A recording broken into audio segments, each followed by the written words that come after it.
mayam punamak po ahanumaktada Kanbiba Mapu Prabhu Jesu Christagi YouTube channel da taram no ukchiri mayam egi YouTube channel asigi ahanba live ni mamangda Shorgi wapa oma haijkiba matamda khoi chilnaw sing iche chel kayana kino tawbiu haiduna aigi damakta prayer tawbiu haibagi kino yamna lakhi prayer request yam lakhi maram aduna su ngasi live lakchibani aduga chilnaw iche chel singa khara wari sanaba yanabagi damakta mayam ai live tawjibani mayam uragadi live se phangbiba taragadi mayam share tawbiu atop singda yawba yanabagi damakta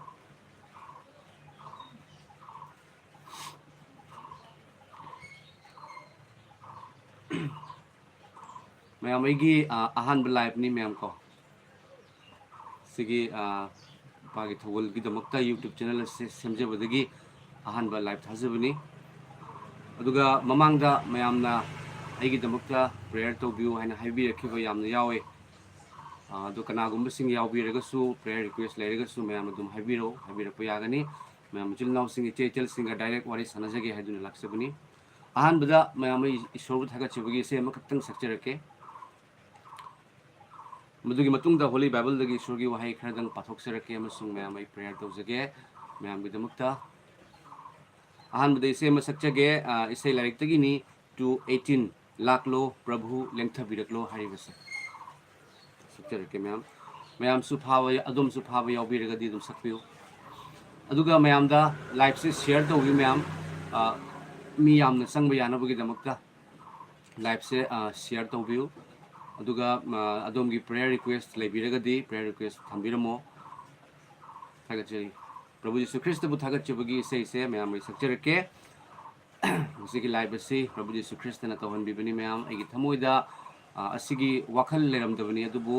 असिगी live तव हाइबगी मसु prayer तौनबगी दमक्ता मरोइना थमोइदा थहनबिरे ma'am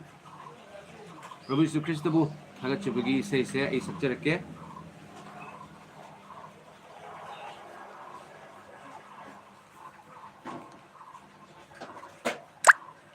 मितरामथोय येंग्रे ma'am सक्चरगे लाखलो प्रभु लेंथा बिरकलो नाइनारी नंगबु मियाम सीना लाखलो प्रभु लेंथा बिरकलो नाइनारी नंगबु मियाम सीना निलहन बिरो थवाय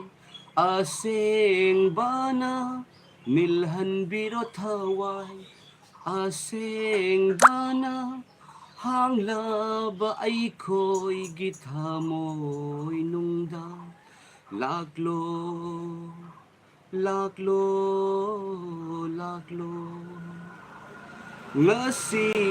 yaifaba numit asida sakjari nanggi thagat isay ngasi yaifaba numit asida sakjari nanggi thagat isay sandok jari nanggi afaba wapaw sandok jari nanggi afaba wapaw prithi male sinba thungna laklo laklo laklo lakcha bangamna ba Krista nanakta pina biyu nanggi thaujal iri lakcha bangamna ba Krista nanakta pina biyu nanggi thaujal iri Satan gi athemba pumba thadokna Satan gi athemba pumba thadokna sengla bananggi cross puduna laklo laklo laklo amen hallelujah kagachuri ma'am comment sing sim tak pazage me ang masi ahan ba changjarapani live se akhoi gi chiru thoi thoitak chiru akhoi gi keno sina praise the lord and haibire praise the lord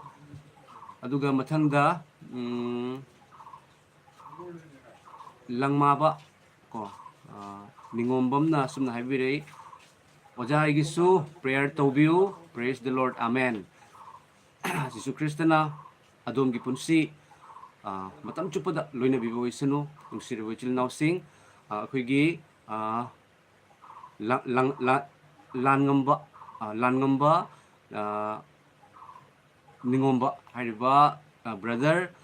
adom gi prayer Prabhu Jisu Christa se aikoina nijadri da aikogi awat pado karino haina kari nirakani haina khangbi baishor ni ko aduna Prabhu Jisu Christa na adumgi adumna pamjabado aduga Jisu Christa gi matungina adumgi adumda yam ingthaba adumda pinabi boisanu haiduna thamjage mathangda chauba akogi brother chauba fairembam hallelujah praise the lord amen hallelujah Prabhu Jisu Christa ningthau singi ningthau mapu singi mapu king of kings kimingda hallelujah praise the lord mayam bible dagi wahai khardang pathok serake mayam pakhon chetpa singi thabak te yengbiu ko pakhon chetpa singi thabak ta sumna hai mayam okay no da adubu thawai singbana nekhogi nathakta yengbiu padanipan da pandup amagi padanipan adubu thawai sengba duna nekhogi nathakta laklaba matamda nekhoina pangal phangjagani thawai sengba duna nekhogi nathakta laklaba matamda nekhoina pangal phangjagani aduga nekhoina Jerusalem da Judea pumbada Samaria pumbada masung malemgi aroi bangam khai phawbada aigi maramda sakhi oigani hai thawai sengba haibadi Holy Spirit amasung haiba thawai sengba se mayam Prabhu Jisu Christa na wasak pirambado aina chalaba matungda pangbibaduna nekhogi nathakta lakani hariba thawai sengba hariba Holy Spirit sargada sakhi piba hum oiriba mapa machanupa amasung thawai sengba duna lakpiraba matamda mayam nekhogi nathakta laklaba matamda nekhoina pangal phangjagani haiba pangal ishor dagi lakpa pangal mayam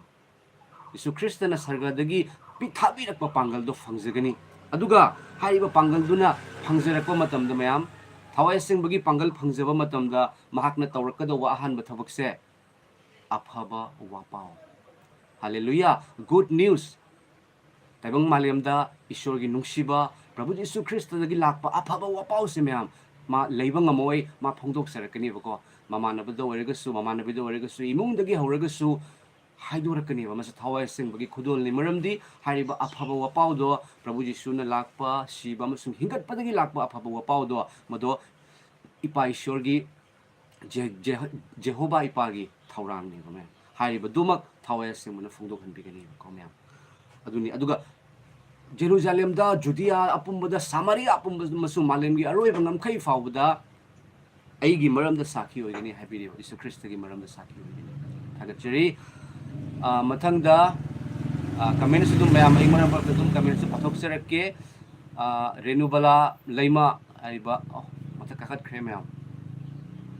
renubala leima khoi gi sister asina ojabu ishorna matam pumbada loina bibo isanu thagachari sister adum busu ishorna matam pumbada loina bibo isanu ekhoi gi ishor Prabhu Jisu Christa di afaba yaw sinbani ko yaw chama loiba matamda Prabhu Jisu na praman tawbudo yaw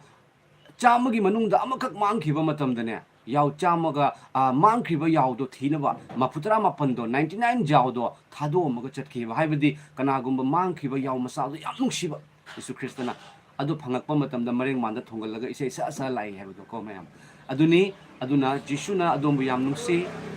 kasigi live asida kanagumba non believer haibadi thajada wejil naw iche ching sing yawbi bataragasu tabiu se Prabhu Jisu Christa ekhoi bu matam chupuda loina biba mapugi wahaini ngangjariba aisu yaramba minate Christian haibase ko pastor bhawada phuram mani adubu hairiba Jisu Christa gi nungsiba magi pangal urakpa matamdadi Jisu Christa bu thagachari bani mayam thagachari aduga mathangda khoigi RJ Takhelambam Music Oja Aigisu Oja Aigido Test 5 Tawi Karimata Lairamdre Ishorbu Thagali Praise the Lord Mamang Dagisu Mayam ay mobile kitang laptop kramare mamang dagisu ultrasound lawbadusu karam kamta laikide handaksu keheba chakhaugi test mga taubani kayumta leramde oza aduga anxiety yamna leibagi gastric form oibane heba ꯑꯩꯈꯣꯏꯒꯤ ꯏꯅꯥꯎ RJ Takhelambam Music ꯏꯅꯥꯎꯒꯤ test ꯀꯩꯁꯨꯝ ꯂꯩꯔꯝꯗꯕꯒꯨꯝꯅ ꯏꯅꯥꯎꯒꯤ ꯍꯛꯆꯥꯡꯗ ꯂꯩꯔꯝꯕ ꯑꯋꯥꯕ ꯑꯅꯥꯕꯗꯣ ꯄ꯭ꯔꯚꯨ ꯖꯤꯁꯨ ꯈ꯭ꯔꯤꯁꯇꯅ ꯂꯧꯊꯣꯛꯈꯤꯕ ꯑꯣꯏꯁꯅꯨ ꯃꯌꯥꯝ ꯄ꯭ꯔꯚꯨ ꯖꯤꯁꯨ ꯈ꯭ꯔꯤꯁꯇꯒꯤ ꯕꯥꯏꯕꯜꯅ ꯍꯥꯏꯕꯗꯣ ꯑꯩꯒꯤ ꯍꯛꯆꯥꯡꯗ ꯇꯥꯈꯤꯕ ꯗꯥꯛꯐꯝꯅ ꯑꯩꯈꯣꯏꯒꯤ ꯅꯥꯕ ꯐꯩ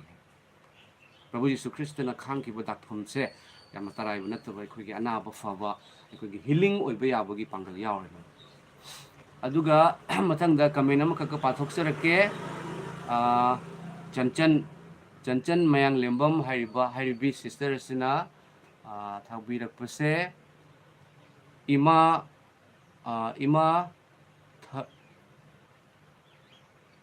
tharongau haibra mayam I mobile se kitang laptop ki basina pawase ngamde phasana ude haiba ima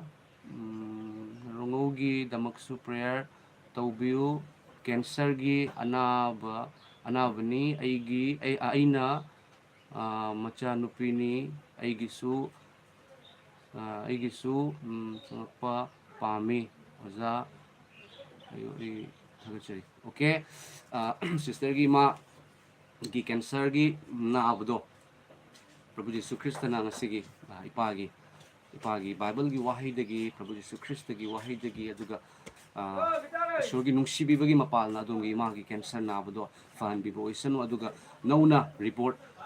yamna akogi positive oiba report thabirakpo isanu doctor na fare haibado uhen bibo isanu mayam thajabu thambiu aidi kana sunachade ai Prabhu Jesu Christa na ai thogol tawjaba matamda healing gi oiba pangal kaya amasu aina ukhre just aina prayer tawda phaba ko aigi thabak mafamda leiringai degi tawkibani mase thabak mafamda leiringai matamda akogi civil engineer ama ma kidney damage oi haina doctor hida ka sumjam jenghalle aina dada amtang prayer tawba yabra haina hangbada tawbiu haibako aina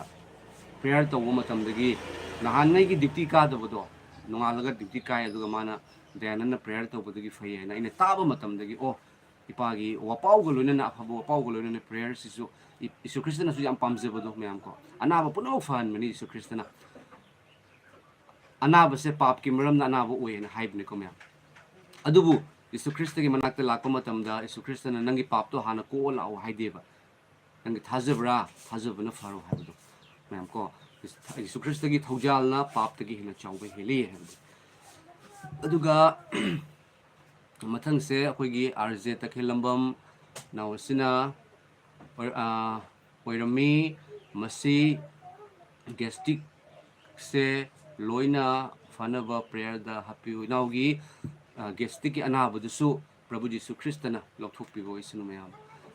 inaugi anabado Prabhu Jesu Christa gi mingda Prabhu Jesu Christana haiba anabado lokthokpibo isanu thawai singmana dum anaba lokthokpibo isanu adumgi gastric anabado Jesu gi mingda uthoktabale leitawani soidana fagani adum thajabiu Jesu Christa gi cross ta mana khangkiba matamda magi hakchangda takiba dakphamdo aduning singbiu soidana adumgi anaba fagani mayam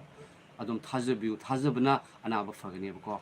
mathang kamena siddi SK rongmai khoigi SK Diljon rongmai jingnau ni rongmai jingnau yam thagachari rongmai jingnau sing yam nuksijei aina aduga rongmai gi sister kaya na su phone tawbiraktuna testimony kaya su haibirakibani yam thagachei praise the Lord haina ibirei thagachari praise the Lord Prabhu Jesu Christa gi mingda thangmapal na thagachari rongmai jingnau sing amsung maitai rongmai animak amatawibagi nuksibagi marido ko henna phongdok minasi aduga mathangda nganba mutum oza Manipur gi maramda ꯅꯤꯇꯤꯒꯤ ꯄ꯭ꯔꯥꯊꯅꯥ ꯇꯧꯕꯤꯌꯨ ꯂꯣꯏꯅꯅ ꯑꯩꯒꯤ ꯌꯨꯝ ꯁꯥꯕ ꯉꯝꯅꯕ ꯍꯥꯏꯖꯕꯤꯌꯨ ꯍꯥꯂꯦꯂꯨꯌꯥ ꯑꯁ ꯊꯥꯒꯠꯆꯔꯤ ꯑꯣꯖꯥ ꯉꯥꯡꯕ ꯃꯇꯨꯡ ꯃꯅꯤꯄꯨꯔꯒꯤꯗꯃꯛꯇ ꯏꯔꯝꯗꯝꯒꯤꯗꯃꯛꯇ ꯑꯗꯨꯝ ꯍꯥꯏꯖꯗꯨꯅ ꯂꯩꯖꯔꯤꯕꯅꯤ ꯏꯔꯝꯗꯝ ꯃꯅꯤꯄꯨꯔꯗ ꯇꯞꯅ ꯇꯞꯅ ꯏꯪꯊꯕ ꯂꯥꯛꯄ ꯑꯣꯏꯁꯅꯨ ꯑꯃꯁꯨꯡ ꯑꯩꯈꯣꯏꯒꯤ ꯑꯣꯖꯥ ꯕꯤꯃꯣꯜꯕꯨ ꯏꯁꯣꯔꯅ ꯁꯤꯖꯤꯟꯅꯕꯤꯗꯨꯅ ꯑꯣꯖꯥꯒꯤ ꯃꯍꯥꯛꯅ ꯍꯟꯗꯛ ꯄꯥꯔꯂꯤꯌꯥꯃꯦꯟꯗꯒ ꯇꯧꯕꯗꯣ ꯉꯥꯡꯕꯗꯣ ꯇꯥꯖꯕ ꯃꯇꯝꯗ ꯑꯗꯨꯒ ꯃꯥꯅ ꯉꯥꯡꯕ ꯃꯇꯝꯗ ꯑꯍꯥꯟꯕꯗ ꯔꯤꯂꯤꯐ ꯀꯦꯝꯞꯗ ꯂꯩꯔꯤꯕꯁꯤꯡꯒꯤ ꯍꯥꯟꯅ ꯍꯥꯏꯕꯤꯔꯛꯄꯗꯣ ꯌꯥꯝ ꯊꯃꯣꯏꯗ ꯍꯔꯥꯎꯖꯩ ꯑꯃꯁꯨꯡ ꯑꯩꯅꯁꯨ ꯄꯥꯎ ꯑꯃ ꯑꯣꯖꯥꯒꯤ ꯃꯇꯥꯡꯗ ꯁꯦꯝꯖꯈꯤꯕꯅꯤ ꯑꯣꯖꯥ ꯔꯤꯂꯤꯐ ꯀꯦꯝꯞꯗ ꯂꯩꯔꯤꯕ ꯁꯤꯡꯗꯣ ꯑꯝꯇꯪ ꯃꯗꯨꯒꯤꯗꯃꯛꯇ ꯈꯣꯜꯂꯥꯎ ꯇꯧꯕꯤꯌꯨ ꯍꯥꯏꯗꯨꯅ ꯑꯃꯁꯨꯡ ꯑꯣꯖꯥꯅꯁꯨ ꯑꯩꯅ ꯍꯥꯏꯖꯕꯒꯨꯝꯅ ꯑꯣꯖꯥꯅ ꯍꯥꯏꯕꯤꯔꯛꯄ ꯃꯇꯝꯗꯀꯣ ꯔꯤꯂꯤꯐ ꯀꯦꯝꯞꯗ ꯂꯩꯕꯁꯤꯡꯗꯣ ꯍꯥꯏꯗꯤ ꯃꯇꯩꯅ ꯀꯔꯝꯕ ꯃꯇꯩ ꯃꯌꯥꯝꯒꯤ ꯃꯔꯛꯇ ꯃꯌꯥꯝ ꯀꯣ ꯕꯥꯊꯔꯨꯝ ꯑꯃꯁꯨ ꯃꯌꯥꯝ ꯂꯩꯕ ꯅꯠꯇꯕꯅꯤꯅ ꯌꯥꯝ ꯋꯥꯕꯗꯣ ꯑꯗꯨꯅꯤ ꯑꯗꯨꯒ ꯃꯅꯤꯄꯨꯔꯒꯤꯗꯃꯛꯇ ꯃꯇꯝ ꯆꯨꯞꯄꯗ ꯍꯥꯏꯖꯔꯤ ꯑꯣꯖꯥ ꯉꯥꯟꯕ ꯃꯇꯨꯡ ꯑꯣꯖꯥꯕꯨ ꯊꯥꯒꯠꯆꯔꯤ ꯑꯗꯨꯒ ꯑꯣꯖꯥꯒꯤ ꯌꯨꯝ ꯁꯥꯕꯗꯣ ꯌꯤꯁꯨ ꯈ꯭ꯔꯤꯁꯇꯅ ꯉꯝꯍꯟꯕꯤꯕ ꯑꯣꯏꯁꯅꯨ ꯑꯣꯖꯥꯒꯤ ꯌꯨꯝ ꯁꯥꯕꯗ ꯌꯤꯁꯨ ꯈ꯭ꯔꯤꯁꯇ ꯏꯄꯥꯒꯤ ꯊꯧꯔꯥꯡꯗꯒꯤ ꯄꯩꯁꯥ ꯂꯨꯄꯥꯒꯤ ꯑꯋꯥꯕ ꯂꯩꯔꯝꯕ ꯇꯥꯔꯒꯁꯨ ꯏꯄꯥꯅ ꯍꯥꯏꯔꯤꯕ ꯄꯩꯁꯥ ꯂꯨꯄꯥꯒꯤ ꯑꯣꯏꯕ ꯅꯠꯇ꯭ꯔꯒꯁꯨ ꯑꯄꯟꯕꯒꯤ ꯊꯣꯡ ꯄꯨꯝꯅꯃꯛ ꯍꯥꯡꯗꯣꯛꯄꯤꯗꯨꯅꯀꯣ ꯊꯣꯡ ꯄꯨꯝꯅꯃꯛ ꯍꯥꯡꯗꯣꯛꯄꯤꯗꯨꯅ ꯑꯗꯣꯝꯗ ꯑꯦꯚ꯭ꯔꯤꯊꯤꯡ ꯄꯨꯝꯅꯃꯛ ꯃꯊꯧ ꯇꯥꯕ ꯄꯨꯝꯅꯃꯛ ꯂꯥꯛꯍꯟꯕꯤꯗꯨꯅ ꯑꯗꯣꯝꯒꯤ ꯌꯨꯝꯗꯣ ꯌꯥꯝ ꯌꯥꯡꯅ ꯁꯥꯕ ꯑꯣꯏꯔꯁꯅꯨ ꯑꯗꯨꯒ ꯌꯨꯝꯗꯤ ꯑꯂꯥꯏꯕꯅꯤ ꯑꯗꯨꯒ ꯌꯨꯝ ꯃꯅꯨꯡꯗ ꯂꯩꯕꯗꯣ ꯆꯥꯔꯕꯁꯨ ꯆꯥꯗ꯭ꯔꯕꯁꯨ ꯍꯔꯥꯎ ꯇꯌꯥꯝꯅ ꯂꯩꯕ ꯅꯨꯡꯁꯤꯕ ꯏꯃꯨꯡ ꯍꯥꯏꯕꯗꯨ ꯑꯣꯏꯕꯤꯌꯨ ꯑꯣꯖꯥ ꯉꯥꯡꯕ ꯃꯇꯨꯡ ꯑꯣꯖꯥꯕꯨ ꯊꯥꯒꯠꯆꯔꯤ ꯑꯣꯖꯥꯒꯤ ꯀꯃꯦꯟꯒꯤꯗꯃꯛꯇ ꯃꯊꯪ ꯑꯁꯤꯗꯤ ꯑꯕꯦ ꯅꯥꯎꯆꯥ ꯉꯁꯤ ꯂꯥꯏꯅꯤꯡ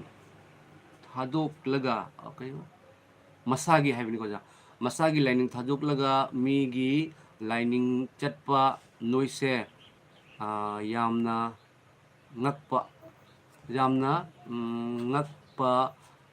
ꯉꯛꯇꯕ ꯉꯝꯗꯦ ꯍꯥꯏꯕꯅꯤꯀꯣ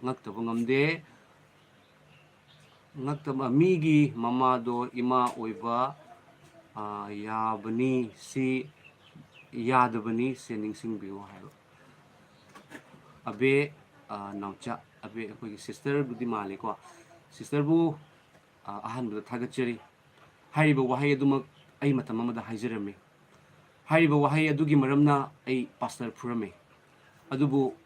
ꯌꯤꯁꯨ ꯈ꯭ꯔꯤꯁꯇ ꯃꯥꯒꯤ ꯋꯥꯍꯩ ꯌꯦꯡꯖꯔꯛꯄ ꯃꯇꯝꯗꯗꯤ ꯃꯥꯒꯤ ꯅꯨꯡꯁꯤꯕ ꯎꯠꯊꯣꯛꯄꯤꯔꯛꯄ ꯃꯇꯝꯗꯗꯤ ꯃꯥꯗꯤ ꯃꯤꯑꯣꯏꯕ ꯄꯨꯝꯅꯃꯛꯀꯤꯗꯃꯛꯇ ꯃꯥꯅ ꯁꯤꯕ ꯑꯣꯏꯔꯝꯃꯤ ꯑꯗꯨꯒ ꯉꯁꯤ ꯇꯥꯏꯕꯪꯄꯥꯟꯕꯗ ꯑꯩ ꯑꯉꯥꯡ ꯑꯣꯏꯔꯤꯉꯩꯒꯤ ꯃꯇꯝꯗ ꯑꯩꯁꯦ ꯚꯨꯠ ꯄ꯭ꯔꯦꯠ ꯌꯥꯝ ꯎꯕ ꯇꯝꯅꯕ ꯑꯗꯨꯗꯒꯤꯗꯤ ꯑꯩꯉꯣꯟꯗ ꯌꯥꯝꯅ ꯋꯥꯕ ꯍꯛꯆꯥꯡ ꯅꯥꯔꯒ ꯂꯩꯕ ꯀꯣꯛ ꯉꯥꯎꯔꯒ ꯂꯩꯕ ꯌꯥꯝ ꯇꯧꯔꯝꯃꯤ ꯑꯩꯒꯤ ꯏꯃꯥꯁꯨ ꯃꯃꯤꯠꯇ ꯀꯔꯤ ꯎꯏ ꯍꯥꯏꯅ ꯇꯧꯔꯝꯃꯤ ꯃꯇꯝꯗꯨꯗ ꯑꯩꯅ ꯅꯣꯡꯃ ꯅꯠꯇ꯭ꯔꯒ ꯅꯣꯡꯃꯗꯤ ꯁꯤꯅꯤ ꯍꯥꯏꯕꯁꯤꯗꯤ ꯈꯪꯖꯩꯀꯣ ꯁꯤꯁꯇꯔ ꯑꯗꯨꯕꯨ ꯁꯤꯕ ꯂꯣꯏꯔꯒ ꯀꯔꯤ ꯑꯣꯏꯅꯤ ꯍꯥꯏꯕꯁꯤ ꯑꯩ ꯈꯪꯉꯝꯗꯦ ꯑꯗꯨꯕꯨ ꯁꯤꯕ ꯌꯥꯝ ꯀꯤꯖꯩ ꯑꯩꯅ ꯅꯥꯅ ꯑꯗꯨꯝ ꯂꯩꯕꯒꯤ ꯃꯔꯝꯅ ꯁꯤꯔꯗ꯭ꯔꯥ ꯍꯥꯏꯅ ꯁꯤꯔꯗꯤ ꯀꯔꯤ ꯑꯣꯏꯅꯤ ꯍꯥꯏꯅ ꯈꯟꯕ ꯃꯤꯁꯛ ꯑꯃ ꯑꯣꯏꯔꯛꯈꯤ ꯁꯤꯕ ꯂꯣꯏꯔꯒ ꯁꯔꯒ ꯅꯣꯔꯣꯛ ꯍꯦꯜ ꯍꯦꯚꯟ ꯀꯥꯏꯅ ꯙꯔꯃ ꯄꯨꯝꯅꯃꯛꯅ ꯖꯟꯅꯠ ꯖꯦꯍꯟꯅꯨꯝꯒ ꯍꯥꯏꯔꯤꯁꯤ ꯇꯁꯦꯡꯅ ꯂꯩꯕ꯭ꯔꯥ ꯐꯠꯇꯕ ꯇꯧꯕ ꯃꯤꯗꯤ ꯅꯣꯔꯣꯛꯇ ꯇꯥꯏ ꯍꯥꯏ ꯑꯩꯗꯤ ꯐꯠꯇꯕ ꯇꯧꯏ ꯃꯌꯥꯝ ꯃꯆꯤꯟ ꯊꯤꯕ ꯐꯠꯇꯕꯅꯤ ꯄꯣꯠ ꯍꯨꯔꯥꯟꯕ ꯐꯠꯇꯕꯁꯦ ꯑꯩꯈꯣꯏ ꯂꯣꯏ ꯈꯪꯉꯤ ꯐꯠꯇꯕ ꯇꯧꯕ ꯇꯥꯔꯒꯗꯤ ꯐꯠꯇꯕꯒꯤ ꯃꯐꯝꯅꯤ ꯍꯥꯏ ꯅꯣꯔꯣꯛꯇꯣ ꯑꯩ ꯅꯣꯔꯣꯛꯇꯗꯤ ꯆꯠꯅꯤꯡꯗꯦ ꯃꯇꯧ ꯀꯔꯝꯅ ꯑꯩ ꯁꯔꯒꯗ ꯆꯠꯀꯅꯤ ꯑꯃꯁꯨꯡ ꯑꯩꯗꯤ ꯇꯥꯏꯕꯪꯄꯥꯟꯕꯗ ꯋꯥꯏ ꯁꯦꯠꯅ ꯈꯥꯏꯅꯕꯅ ꯂꯩ ꯇꯥꯏꯕꯪꯄꯥꯟꯕꯗ ꯁꯤꯔꯒ ꯅꯨꯡꯁꯤꯅꯕ ꯏꯃꯥ ꯏꯄꯥꯒꯁꯦ ꯂꯣꯏꯅ ꯎꯔꯔꯣꯏꯗ꯭ꯔꯥ ꯍꯥꯏꯅ ꯈꯟꯖꯔꯝꯕ ꯃꯤꯁꯛꯇ ꯑꯣꯏꯔꯝꯃꯤ ꯑꯗꯨꯕꯨ ꯁꯤꯕ ꯂꯣꯏꯔꯒ ꯀꯔꯤ ꯑꯣꯏꯅꯤ ꯍꯥꯏꯕꯁꯦ ꯕꯥꯏꯕꯜꯅ ꯇꯥꯛꯄꯤ ꯃꯌꯥꯝ ꯉꯁꯤꯗꯤ ꯂꯝꯕꯤ ꯑꯅꯤ ꯂꯩ ꯙꯔꯃ ꯄꯨꯝꯅꯃꯛꯅ ꯍꯥꯏꯕꯗꯨ ꯆꯨꯝꯃꯤ ꯑꯐꯕ ꯇꯧꯔꯒꯗꯤ ꯑꯐꯕ ꯐꯣꯜ ꯐꯪꯒꯅꯤ ꯇꯥꯏꯕꯪꯄꯥꯟꯕꯗ ꯑꯩꯈꯣꯏꯅ ꯎꯅꯕ ꯃꯇꯝꯗ ꯃꯤꯑꯣꯏ ꯀꯌꯥꯅ ꯃꯌꯨꯝ ꯃꯀꯩ ꯊꯥꯗꯣꯛꯅꯗꯨꯅ ꯇꯣꯉꯥꯟ ꯇꯣꯉꯥꯟꯕ ꯃꯆꯨꯒꯤ ꯁꯦꯠꯂꯒ ꯂꯥꯏ ꯊꯤꯔꯤꯕꯗꯣ ꯀꯔꯤꯒꯤꯅꯣ ꯃꯥ ꯂꯣꯝꯕ ꯅꯥꯏꯗꯕ ꯁꯔꯒ ꯐꯪꯅꯤꯡꯕꯒꯤ ꯃꯔꯝꯅꯅꯤ ꯑꯃꯁꯨꯡ ꯍꯥꯏꯔꯤꯕꯗꯣ ꯂꯣꯝꯕ ꯅꯥꯏꯗꯕ ꯁꯔꯒꯁꯦ ꯃꯌꯥꯝ ꯑꯩꯈꯣꯏꯅ ꯍꯣꯠꯅꯕꯗꯒꯤ ꯐꯪꯕ ꯉꯝꯃꯝꯗ꯭ꯔꯦꯕ ꯃꯤꯑꯣꯏꯕ ꯑꯩꯈꯣꯏꯁꯦ ꯁꯣꯜꯂꯦꯕ ꯃꯤꯑꯣꯏꯕ ꯑꯩꯈꯣꯏ ꯁꯣꯜꯂꯤ ꯍꯥꯏꯅ ꯈꯪꯕꯤꯕ ꯃꯄꯨ ꯑꯃꯈꯛ ꯂꯩ ꯃꯗꯨꯗꯤ ꯃꯍꯥꯛꯀꯤ ꯃꯃꯤꯡ ꯖꯤꯁꯨ ꯈ꯭ꯔꯤꯁꯇ ꯀꯧꯏ ꯃꯌꯥꯝ ꯏꯃꯥ ꯂꯩꯕꯥꯛ ꯃꯅꯤꯄꯨꯔꯁꯦ ꯑꯗꯨꯛꯀꯤ ꯃꯇꯤꯛ ꯅꯨꯡꯁꯤꯖꯩ प्रभु यीशु ख्रिस्ट थाजबदगी खंगदे हेन अमुक नुसी मणिपुर अई आसाम लेजबनीको मणिपुर वाब अई वाई नोंग तुम हौगलको मणिपुर मपा मचा मचा अनीना मपादो हाथोपीख्रब फोटो पाइरग कप्पो उब मैम लाउरग कप्पनीको इपा ईश्वर तौरीसे कहीं खांब ngमदबदो मैम अदुगिनी मरम अदुना सिस्टर दा हाइजनिंगी यीशु ख्रिस्ट मा धर्म हुंदोक्ते को धर्म नंगोंदा धर्म से अमखतनी हाइजरगदी नुक्सीबसी Dharmani natra adubu jisu dharma uthokibase jisu Christ se mangonda makutta makhong da yopi thawa phawda mayam masau kiti ipa me khogi maral kokpiu hai amasung mayam na haine ma khoi di angres kini ka haibdo natte mayam ta sengna lale jisu Christ se ma angres ki country da America da England da pokibana te ma se ko Israel hariba mafamdugi Bethlehem hariba khungang da Jesu Christ pokibani mahak Jehudi ni aduga Jesu Christ gi sebok tarani thugi manungda Thomas hariba sebok to India da lakpiramani mayam South Kerala da laktuna Jesu Christ gi nungsiba kena tawbikibani mayam dharma punamuk puikai khumnai jai maitai gi dharma su yam phai mayam ko adubu ai phattabagi maramna dharma di yam phaba aina dharma du ngakpa ngamjadabagi maramna dharma na machin thiganu hairaga aidi thiba adugi dharma na mi khananu hairaga even aina pastor ama phawda khutharure ima ipa da pelan bangamde aduna aina fattabase karamnai sarga sakadage haina khanjarakpa matamda Prabhu Jesu Christana I am the way the truth and the life aina haibiba lambi ado achumba do hingba do aini aigi mapalna natana mi kana matana ipagi famda thungde amasung mayam Jesu Christana cross da khangduna mahakna ai mi bigi damakta siduna phumduna hingatpagi maramna thazaba matamda mox salvation line mathanda piba thawjal haibase wahaise mayam mathanta ishorna piraba gift ne gift Jesu Christ bu thazaba matamda mase haidok sage khogi sister Abhinavcha thagachari adom da su ishorgi nungsiba khangan bi voisanu mahakti dharma hongdokadabu natte aduna adubu sida point amakak lei sister ko Christian haibase Jesu Christ na tholamba maming natte matamdugi Jesu Christ gi sebok sing uba matamda Yahudi sing Pharisee sing na kalakhamana thon gibani ko adubu Christian ai chakre hoi maduda Christian ni natte haibagi jetna bagi mahutta ipagi nungsiba duna khwaidagi maruni adubu hojikti Christian ko ba kayama nungsiba ngamdaba Jesu Christ gi lambi da chattaba mi hatokpa Christian kaya amasu lei maram aduna mayam da Christian oibiu hainai ke jong da haijade haisu haijiroi adubu chanbiduna Jesu Christa mahati miramda amutang adum tibiu haibase haijini Jesu Christa kanano haibase amutang hangbiu aduga siba loiraga loide mayam ko siba loiraga loiba natte aduga siba loiraga akogi sarga noro hell heaven gi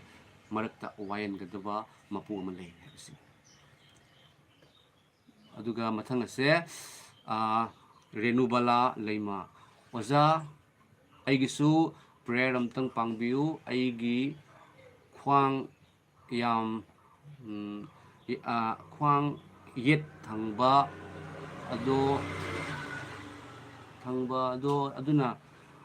thinjin bani khwang yet bani thinjin bani tha ama fare khwang nabase fanaba pangbiu tha soidana haijirake sister renibala leima sister soidana haijirake adumgi khwang naba soidana fagani adum Jesu Christ bu thajabiu ko thajabagi pangal sini mayam akogi Jesu Christ na pibiri base thajabagi pangal ni ai haijirake paishor thagachari kogi sister renubala maki khwang nabagi anabase paishor Prabhu Sri ipagi cross ta langsinjari magi anabase Prabhu ipana lokthokpiu paishor marufang na magi anaba khwang nabagi anabadagi mabu ningkha tamba pinabi Prabhu Jesu sister Prabhu Jesu Christ na adum khwang anaba adumgi anaba lokthok pirabani adumgi hakchang da sok pirabani adumgi kokta nantha birabani Prabhu Jesu Christ na adumgi anaba awawa Prabhu Jesu Christ gi mingda mangki boyersen amen sister renubala leima adumgi anaba soidina fagani adumgi anaba soidina fabasu boyersen Prabhu Jesu Christ da adum thasaba thambi aduga mayam sisi wahai amakak ningsingjare ko mayam kamena amakak lai ngarang se laga akogi chilnaw amana haibibani oza maiteina Christian oibasida kenoda akogi maiteigi thabak thauramda sangba yade haina haiba adugidi maiteigi karigumba matam ama taw karigumba parap amada sangba yade haiba asigi matangda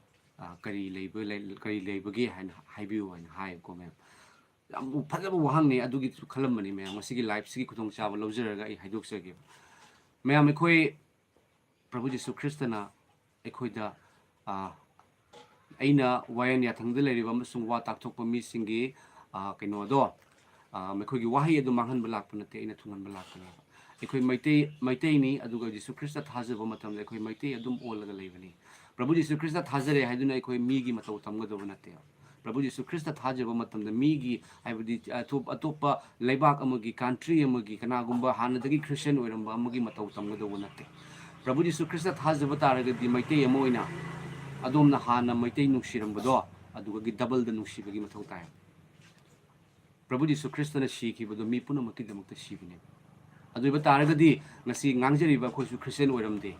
ꯑꯗꯨꯕꯨ ꯖꯤꯁꯨꯒꯤ ꯅꯨꯡꯁꯤꯕꯅ ꯑꯣꯏꯍꯜꯂꯛꯈꯤꯕꯅꯤꯗꯅ ꯑꯩꯈꯣꯏꯁꯨ Jesus Christ ꯈꯪꯗ꯭ꯔꯤꯉꯩ ꯃꯇꯝꯗ ꯑꯩꯈꯣꯏꯁꯨ ꯊꯤꯅ ꯉꯥꯡꯉꯝꯃꯤꯗꯨꯗꯤ ꯖꯤꯁꯨ ꯈ꯭ꯔꯤꯁꯇꯗꯀꯣ ꯑꯗꯨꯕꯨ ꯏꯄꯥꯅ ꯉꯁꯤꯗꯤ ꯃꯥꯒꯤ ꯅꯨꯡꯁꯤꯕꯅ ꯑꯩꯈꯣꯏꯕꯨ ꯀꯧꯊꯣꯛꯄꯤꯔꯛꯄꯅꯤꯗꯅ ꯑꯗꯨꯅ ꯇꯁꯦꯡꯅ ꯑꯗꯨꯝ ꯈ꯭ꯔꯤꯁꯇꯤꯌꯟꯅꯤ ꯍꯥꯏꯕꯤꯕ ꯇꯥꯔꯒꯗꯤ ꯃꯩꯇꯩ ꯑꯃ ꯑꯣꯏꯅ ꯃꯩꯇꯩꯒꯤ ꯏꯅꯥꯠ ꯃꯩꯇꯩꯒꯤ ꯑꯩꯈꯣꯏꯒꯤ ꯐꯖꯈ꯭ꯔꯕ ꯐꯤꯖꯣꯜ ꯊꯥꯗꯣꯛꯄ ꯌꯥꯗꯦ ꯃꯌꯥꯝ ꯑꯪꯒ꯭ꯔꯦꯖꯀꯤ ꯀꯣꯠ ꯇꯥꯏ ꯃꯇꯧ ꯇꯝꯕꯗꯣ ꯑꯗꯨ ꯈꯛꯇꯅ ꯈ꯭ꯔꯤꯁꯇꯤꯌꯟ ꯑꯣꯏꯕ ꯅꯠꯇꯦ ꯍꯣꯏ ꯑꯗꯣꯝꯅ ꯁꯦꯠꯅꯤꯡꯕꯗꯤ ꯁꯦꯠꯄꯤꯌꯨ ꯑꯗꯨꯒ ꯃꯩꯇꯩꯒꯤ ꯑꯣꯏꯔꯤꯕ ꯑꯩꯈꯣꯏ ꯃꯩꯇꯩ ꯑꯃ ꯑꯣꯏꯅ ꯄ꯭ꯔꯤꯊꯤꯕꯤꯗ ꯋꯥꯔꯜꯗ ꯀꯣ ꯑꯩꯈꯣꯏ ꯃꯩꯇꯩꯒꯤ ꯌꯥꯝ ꯐꯖꯈ꯭ꯔꯕ ꯏꯅꯥꯠꯁꯦ ꯑꯩꯈꯣꯏꯒꯤ ꯐꯤꯖꯣꯜꯅꯆꯤꯡꯕꯁꯦ ꯑꯩꯈꯣꯏ ꯇꯥꯛꯊꯣꯛꯆꯒꯗꯕꯅꯤ ꯃꯌꯥꯝ ꯃꯔꯝꯗꯤ ꯑꯩꯈꯣꯏ ꯃꯩꯇꯩꯅꯦꯕ ꯑꯗꯨꯅ ꯑꯩꯈꯣꯏ ꯃꯅꯤꯄꯨꯔꯗꯁꯨ ꯌꯦꯡꯕꯤꯌꯨ ꯃꯅꯤꯄꯨꯔꯗ ꯂꯩꯔꯤꯕ ꯆꯤꯡꯃꯤ ꯏꯆꯤꯜ ꯏꯅꯥꯎꯁꯤꯡꯅ ꯈ꯭ꯔꯤꯁꯇꯤꯌꯟ ꯑꯣꯏꯕ ꯃꯇꯝꯗ ꯃꯈꯣꯏꯒꯤ ꯃꯃꯤꯡ ꯍꯣꯡꯗꯣꯛꯈꯤꯕ꯭ꯔꯅꯦ ꯍꯣꯡꯗꯣꯛꯇꯕꯅꯤꯗꯅ ꯑꯩꯈꯣꯏꯒꯤ ꯀꯜꯆꯔ ꯍꯣꯡꯗꯣꯛꯄ꯭ꯔꯣ ꯍꯣꯡꯗꯣꯛꯇꯦꯗꯅ ꯑꯗꯨꯒꯨꯝꯅ ꯑꯩꯈꯣꯏꯁꯨ ꯍꯣꯡꯒꯗꯕ ꯅꯠꯇꯦꯕ ꯑꯗꯨꯒ ꯃꯩꯇꯩ ꯑꯃ ꯑꯣꯏꯔꯒ ꯃꯩꯇꯩꯒꯤ ꯄꯔꯕꯇ ꯆꯪꯕ ꯌꯥꯕ꯭ꯔꯥ ꯌꯥꯗꯕ꯭ꯔꯥ ꯍꯥꯏꯕꯗꯣ ꯑꯗꯣ ꯃꯌꯥꯝ ꯃꯩꯇꯩꯒꯤ ꯄꯔꯕ ꯍꯥꯏꯗꯤ ꯀꯅꯥꯒꯨꯝꯕ ꯃꯩꯇꯩ ꯑꯃꯒꯤ ꯑꯋꯥꯕ ꯇꯥꯔꯛꯄ ꯃꯇꯝꯗ ꯑꯩꯈꯣই ꯌꯥꯎꯒꯗꯧꯕꯅꯤ ꯀꯅꯥꯒꯨꯝꯕ ꯑꯃꯒꯤ ꯅꯨꯡꯉꯥꯏꯕꯗ ꯁꯔꯨꯛ ꯐꯪꯃꯤꯟꯅꯒꯗꯕꯅꯤ ꯑꯗꯨꯒ ꯑꯋꯥꯕꯗ ꯋꯥꯃꯤꯟꯅꯒꯗꯕꯅꯦꯕ ꯑꯗꯨꯒ ꯃꯔꯨꯑꯣꯏꯅ ꯄ꯭ꯔꯚꯨ ꯖꯤꯁꯨ ꯈ꯭ꯔꯤꯁꯇꯅ ꯃꯥꯒꯤ ꯑꯐꯕ ꯋꯥꯄꯥꯎꯁꯦ ꯐꯣꯡꯗꯣꯛꯄꯁꯦ ꯄꯥꯝꯃꯦꯕ ꯃꯌꯥꯝ ꯀꯣ ꯑꯗꯨꯒ ꯑꯩꯈꯣꯏꯅ ꯈ꯭ꯔꯤꯁꯇꯤꯌꯟ ꯑꯣꯏꯔꯒ ꯅꯣꯏ ꯂꯥꯜꯂꯤ ꯅꯣꯏꯗꯨ ꯗꯨꯅꯤ ꯗꯥꯅꯤ ꯍꯥꯏꯅ ꯏꯟꯊꯣꯛꯄ ꯇꯧꯕꯗꯣ ꯇꯧꯕꯤꯒꯅꯨ ꯑꯗꯣ ꯖꯤꯁꯨ ꯈ꯭ꯔꯤꯁꯇꯅꯅꯦ ꯑꯐꯕ ꯋꯥꯄꯥꯎ ꯁꯟꯗꯣꯛꯎ ꯍꯥꯏꯕꯅꯤ ꯖꯤꯁꯨ ꯈ꯭ꯔꯤꯁꯇꯅ ꯃꯤꯉꯣꯟꯗ ꯉꯥꯡꯉꯨ ꯆꯩꯌꯨ ꯍꯥꯏꯅ ꯖꯤꯁꯨ ꯈ꯭ꯔꯤꯁꯇꯒꯤ ꯕꯥꯏꯕꯜꯗꯤ ꯌꯥꯎꯗꯦ ꯃꯌꯥꯝ ꯀꯣ ꯃꯔꯝ ꯑꯗꯨꯅ ꯑꯩꯈꯣꯏ ꯑꯗꯨꯝ ꯃꯇꯦꯡ ꯄꯥꯡꯕꯤꯌꯨ ꯑꯗꯨꯝ ꯆꯠꯄꯤꯌꯨ ꯃꯩꯇꯩꯒꯤ ꯊꯕꯛ ꯊꯧꯔꯝꯗ ꯑꯗꯨꯝ ꯌꯥꯎꯕꯤꯌꯨ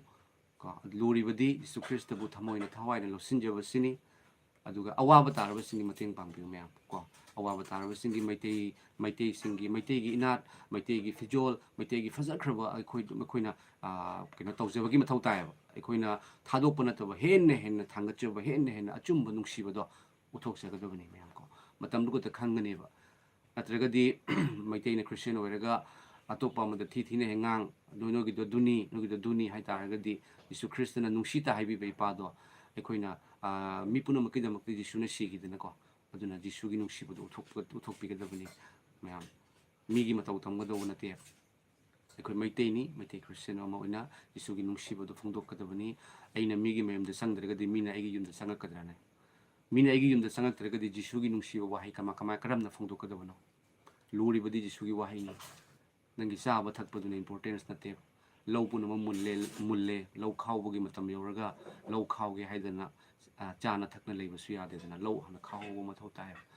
ꯍꯥꯏꯕꯗꯤ ꯏꯁꯣꯔꯒꯤ ꯋꯥꯍꯩ ꯁꯜꯕꯦꯁꯟ ꯀꯔꯝꯅ ꯂꯥꯛꯈꯤꯒꯦ ꯇꯥꯕꯗꯒꯤ ꯑꯔꯥꯟ ꯈꯨꯕꯝ ꯂꯥꯛꯏ ꯏꯁꯣꯔꯒꯤ ꯋꯥꯍꯩꯒꯤ ꯃꯄꯥꯟꯗ ꯇꯥꯕ ꯂꯥꯛꯏ ꯍꯥꯏꯕꯗꯣ ꯏꯁꯣꯔꯒꯤ ꯋꯥꯍꯩ ꯑꯩꯅ ꯀꯅꯥꯒꯨꯝꯕ ꯑꯃꯒꯤ ꯃꯅꯥꯛꯇ ꯆꯠꯇ꯭ꯔꯒ ꯑꯩꯅ ꯃꯥꯡꯉꯤ ꯍꯥꯏꯅ ꯏꯟꯊꯣꯛꯄꯤꯕ ꯇꯥꯔꯒꯗꯤ ꯑꯩꯒꯤ ꯋꯥꯍꯩ ꯃꯥꯅꯁꯨ ꯇꯥꯔꯣꯏ ꯃꯥꯅꯁꯨ ꯑꯩꯉꯣꯟꯗ ꯅꯨꯡꯁꯤꯔꯣꯏ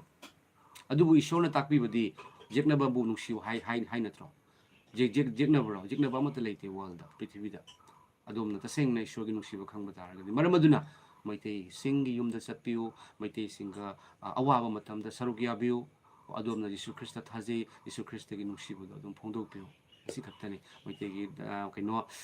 ꯃꯩꯇꯩꯒꯤ ꯂꯥꯏꯅꯤꯡꯁꯨ ꯃꯌꯥꯝ ꯂꯥꯏꯅꯤꯡ ꯑꯃꯠꯇ ꯍꯟꯊꯅ ꯌꯦꯡꯕ ꯌꯥꯗꯦꯀꯣ ꯃꯩꯇꯩꯒꯤ ꯂꯥꯏꯅꯤꯡꯁꯨ ꯌꯥꯝꯅ ꯐꯕ ꯌꯥꯝꯅ ꯏꯀꯥꯏ ꯈꯨꯝꯅꯖꯕ ꯂꯥꯏꯅꯤꯡꯅꯤ ꯄꯨꯝꯅꯃꯛꯄꯨ ꯏꯀꯥꯏ ꯈꯨꯝꯅꯒꯗꯕꯅꯤ ꯃꯌꯥꯝ ꯑꯁꯤ ꯏꯟꯗꯤꯌꯥꯒꯤ ꯀꯟꯁꯇꯤꯇ꯭ꯌꯨꯁꯟꯗꯁꯨ ꯍꯥꯏꯔꯤꯕꯅꯦꯕ ꯄꯨꯝꯅꯃꯛꯄꯨ ꯍꯣꯏ ꯃꯤꯑꯣꯏꯕꯅ ꯇꯣꯉꯥꯟ ꯇꯣꯉꯥꯟꯕ ꯙꯔꯃ ꯆꯪꯅꯕꯁꯤꯗꯤ ꯊꯦꯡꯅꯔꯛꯄ ꯃꯥꯒꯤ ꯃꯁꯥꯗ ꯑꯅꯥ ꯑꯌꯦꯛꯀꯤ ꯇꯣꯉꯥꯟ ꯇꯣꯉꯥꯟꯕ ꯃꯔꯝ ꯑꯗꯨꯒꯤꯗꯤ ꯃꯥꯅ ꯃꯇꯧ ꯀꯔꯝꯅ ꯏꯁꯣꯔ ꯀꯧꯖꯩ ꯃꯥꯅ ꯀꯔꯤꯅꯣ ꯍꯥꯏ ꯈꯜꯂꯤ ꯃꯌꯥꯝꯁꯤ ꯎꯔꯛꯄ ꯃꯇꯝꯗ ꯃꯥꯒꯤ ꯄꯨꯟꯁꯤꯗ ꯊꯦꯡꯅꯔꯛꯄ ꯀꯌꯥꯗꯒꯤ ꯃꯥꯅ ꯅꯤꯡꯖꯕꯗꯨꯅ ꯏꯁꯣꯔꯅꯤ ꯍꯥꯏꯅ ꯈꯟꯖꯕꯅꯤ ꯅꯠꯇ꯭ꯔꯥ ꯑꯗꯨꯅ ꯑꯗꯨꯒ ꯉꯥꯡꯕꯁꯨ ꯌꯥꯗꯦ ꯑꯗꯨꯒ ꯃꯌꯥꯝ ꯄꯨꯝꯅꯃꯛꯅ ꯑꯩꯒꯤ ꯙꯔꯃꯒꯤ ꯐꯖꯕꯗꯣ ꯑꯩꯅ ꯎꯠꯊꯣꯛꯄ ꯙꯔꯃ ꯑꯃꯠꯇꯅꯗꯤ ꯃꯤ ꯍꯥꯠꯅꯧ ꯍꯥꯏꯗꯕꯅꯤꯅ ꯑꯩꯒꯤ ꯙꯔꯃꯒꯤ ꯑꯆꯨꯝꯕꯗꯣ ꯙꯔꯃ ꯄꯨꯝꯅꯃꯛ ꯂꯣꯏꯅ ꯅꯨꯡꯁꯤꯅꯔꯛꯄ ꯇꯥꯔꯒꯗꯤ ꯂꯥꯟꯁꯦ ꯍꯧꯔꯣꯏ ꯍꯥꯏꯗꯅ ꯍꯥꯏꯖꯒꯦ ꯑꯗꯨꯒ ꯃꯊꯪꯁꯤꯒ ꯔꯤꯅꯥ ꯄꯤ ꯍꯥꯏꯁꯤꯅ ꯄꯤ ꯍꯥꯏꯔꯤꯕ ꯀꯩꯅꯣꯁꯤꯅ ꯃꯤꯁꯛꯁꯤꯅ ꯀꯃꯦꯟ ꯇꯧꯕꯤꯔꯛꯄꯁꯦ ꯏꯄꯥꯕꯨ ꯊꯥꯒꯠꯆꯔꯤ ꯑꯣꯖꯥꯕꯨꯁꯨ ꯖꯤꯁꯨ ꯈꯪꯗ꯭ꯔꯤꯕ ꯃꯌꯥꯝꯕꯨ ꯈꯪꯍꯟꯕꯤꯕꯒꯤ ꯊꯥꯒꯠꯆꯔꯤ ꯁꯤꯁꯇꯔ ꯄ꯭ꯔꯚꯨ ꯖꯤꯁꯨ ꯈ꯭ꯔꯤꯁꯇꯅ ꯑꯩꯕꯨ ꯀꯧꯊꯣꯛꯄꯤꯔꯛꯄꯁꯦ ꯑꯩꯒꯤ ꯄꯨꯟꯁꯤꯗ ꯇꯦꯁꯇꯤꯃꯣꯅꯤ ꯑꯩꯉꯣꯟꯗ ꯄꯥꯁꯇꯔꯒ ꯐꯨꯍꯜꯂꯝꯃꯒ ꯑꯩꯉꯣꯟꯗ ꯀꯣꯛꯀ ꯉꯥꯎꯔꯒ ꯃꯤꯍꯨꯟ ꯆꯣꯡꯉꯒ ꯑꯩ ꯁꯤꯔꯅꯤ ꯍꯥꯏꯅ ꯈꯜꯂꯝꯕ ꯄꯨꯟꯁꯤꯗꯣ ꯑꯗꯨꯒꯨꯝꯅ ꯏꯄꯥꯅ ꯑꯩꯉꯣꯟꯗ ꯇꯦꯁꯇꯤꯃꯣꯅꯤ ꯄꯤꯕꯤꯕꯁꯦ ꯑꯩ ꯈꯪꯉꯒ ꯏꯄꯥꯒꯤ ꯅꯨꯡꯁꯤꯕꯗꯨ ꯐꯣꯡꯗꯣꯛꯆꯅꯕꯒꯤꯅꯤ ꯈꯪꯗꯅ ꯐꯣꯡꯗꯣꯛꯄ ꯅꯠꯇꯕ ꯈꯪꯉꯒ ꯄ꯭ꯔꯦꯛꯇꯤꯀꯦꯜꯂꯤ ꯈꯪꯉꯒ ꯌꯤꯁꯨ ꯈ꯭ꯔꯤꯁꯇꯗꯤ ꯃꯤꯒꯤ ꯅꯠꯇꯦ ꯑꯩꯈꯣꯏꯒꯤꯅꯤ ꯍꯥꯏꯕꯗꯣ ꯐꯣꯡꯗꯣꯛꯆꯅꯕꯒꯤꯅꯤ ꯃꯌꯥꯝ ꯊꯥꯒꯠꯆꯔꯤ ꯕ꯭ꯔꯗꯔꯔ ꯁꯤꯁꯇꯔꯔ ꯈꯪꯖꯗ꯭ꯔꯦ ꯔꯤꯅꯥ ꯁꯣꯔꯤ ꯁꯤꯁꯇꯔ ꯃꯥꯜꯂꯦꯀꯣ ꯁꯤꯁꯇꯔꯕꯨ ꯊꯥꯒꯠꯆꯔꯤ ꯄ꯭ꯔꯦꯁ ꯗ ꯂꯣꯔꯗ ꯑꯗꯨꯒ SK ꯗꯤꯜꯖꯥꯟ ꯔꯣꯡꯃꯩꯒꯤ ꯕ꯭ꯔꯗꯔ ꯑꯁꯤꯅ ꯑꯃꯨꯛꯀ ꯍꯥꯏꯕꯤꯔꯦ ꯑꯣꯖꯥꯗꯤ ꯀꯔꯤ ꯗꯤꯅꯣꯃꯤꯅꯦꯁꯟꯗ ꯂꯩꯕ꯭ꯔꯥ ꯕꯥꯞꯇꯤꯁꯔꯥ ꯑꯝꯇ ꯈꯪꯅꯤꯡꯉꯤ ꯑꯣꯖꯥ ꯑꯩ ꯑꯁꯤ ꯍꯪꯕꯒꯤ ꯋꯥꯔꯧꯒꯅꯨꯀꯣ ꯑꯣꯖꯥ ꯋꯥꯔꯧꯖꯗꯦ ꯑꯩꯈꯣꯏ ꯋꯥꯔꯧꯐꯝ ꯊꯣꯛꯇꯦ ꯀꯣ ꯃꯌꯥꯝ ꯑꯗꯨꯒ ꯌꯥꯝꯅ ꯌꯥꯡꯅ ꯁꯥꯎꯕ ꯈ꯭ꯔꯤꯁꯇꯦꯟꯗ ꯑꯗꯨ ꯑꯁꯥꯎꯕꯒ ꯏꯁꯣꯔꯒꯤ ꯃꯆꯥꯒ ꯂꯩꯃꯤꯟꯅꯕ ꯌꯥꯗꯦ ꯍꯥꯏꯅ ꯈꯜꯂꯤ ꯃꯌꯥꯝ ꯁꯨꯃꯥꯏꯅ ꯇꯧꯕꯅꯤ ꯑꯣꯖꯥ ꯑꯩꯁꯦ ꯑꯩꯅ ꯄꯥꯁꯇꯔ ꯑꯃ ꯐꯨꯈꯤꯕꯗꯣ ꯃꯥꯁꯦ ꯄ꯭ꯔꯦꯁꯕꯦꯇꯔꯤꯌꯟꯗ ꯃꯥꯁꯦ ꯀꯥꯕꯨꯡꯒꯟꯁꯀꯤ ꯀꯝꯄꯥꯎꯟꯗ ꯀꯥꯕꯨꯡꯒꯟꯁꯀꯤ ꯀꯩꯅꯣꯗ ꯑꯩꯈꯣꯏꯒꯤ ꯀꯩꯅꯣꯗ ꯆꯔꯆꯇ ꯃꯥꯁꯦ ꯄꯥꯁꯇꯔ ꯑꯣꯏꯔꯒ ꯂꯩꯔꯝꯕꯅꯤ ꯑꯃꯁꯨꯡ ꯑꯩꯅ ꯀꯥꯕꯨꯡꯒꯟꯁꯇ ꯆꯠꯂꯒ ꯑꯩꯈꯣꯏ ꯈꯨꯟꯗꯒꯤ ꯐꯨꯔꯨꯕꯅꯤ ꯑꯍꯤꯡꯗ ꯑꯗꯨꯅ ꯑꯩꯅ ꯕꯥꯞꯇꯥꯏꯖ ꯇꯧꯕ ꯃꯇꯝꯗ ꯑꯩꯈꯣꯏꯒꯤ ꯈꯨꯟꯗꯁꯨ ꯆꯔꯆ ꯑꯃ ꯂꯩ ꯄ꯭ꯔꯦꯁꯕꯦꯇꯔꯤꯌꯟꯒꯤ ꯑꯗꯨꯒ ꯑꯣꯖꯥꯗꯨꯒ ꯑꯩꯅ ꯂꯥꯜꯂꯨꯕꯅꯤꯅ ꯑꯩꯅ ꯏꯁꯣꯔ ꯈꯪꯖꯔꯛꯄ ꯃꯇꯝꯗ ꯑꯃꯁꯨꯡ ꯑꯣꯖꯥꯗꯨꯒꯁꯨ ꯑꯣꯖꯥꯗꯨꯅ ꯑꯩꯕꯨ ꯄ꯭ꯔꯦꯌꯔ ꯇꯧꯕꯤꯈꯤꯕꯅꯤ ꯃꯔꯝ ꯑꯗꯨꯅ ꯑꯣꯖꯥꯗꯨꯅ ꯑꯩꯉꯣꯟꯗ ꯕꯥꯞꯇꯥꯏꯖ ꯇꯧꯕꯤꯈꯤꯕꯅꯤ ꯕꯥꯞꯇꯥꯏꯖ ꯇꯧꯍꯟꯕꯗꯨꯁꯨ ꯑꯩꯅ ꯄꯥꯝꯃꯦꯕꯀꯣ ꯑꯗꯨꯅ ꯑꯣꯖꯥꯗꯨꯅ ꯑꯩꯉꯣꯟꯗ ꯕꯥꯞꯇꯥꯏꯖ ꯇꯧꯕꯤꯈꯤꯕꯅꯤ ꯃꯔꯝ ꯑꯗꯨꯅ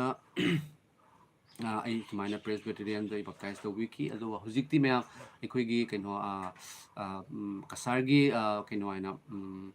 ꯆꯥꯟꯄꯨꯔ ꯍꯥꯏꯅ ꯃꯐꯝ ꯑꯃ ꯂꯩ ꯑꯗꯨꯒ ꯆꯔꯆ ꯑꯃꯗ ꯑꯩꯈꯣꯏꯒꯤ ꯃꯔꯨꯞ ꯂꯛꯈꯤꯕꯥꯕꯨ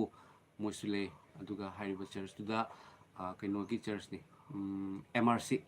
MRC ꯆꯔꯆ ꯍꯥꯏꯅ ꯃꯅꯤꯄꯨꯔꯗꯁꯨ ꯑꯩꯈꯣꯏꯒꯤ pastor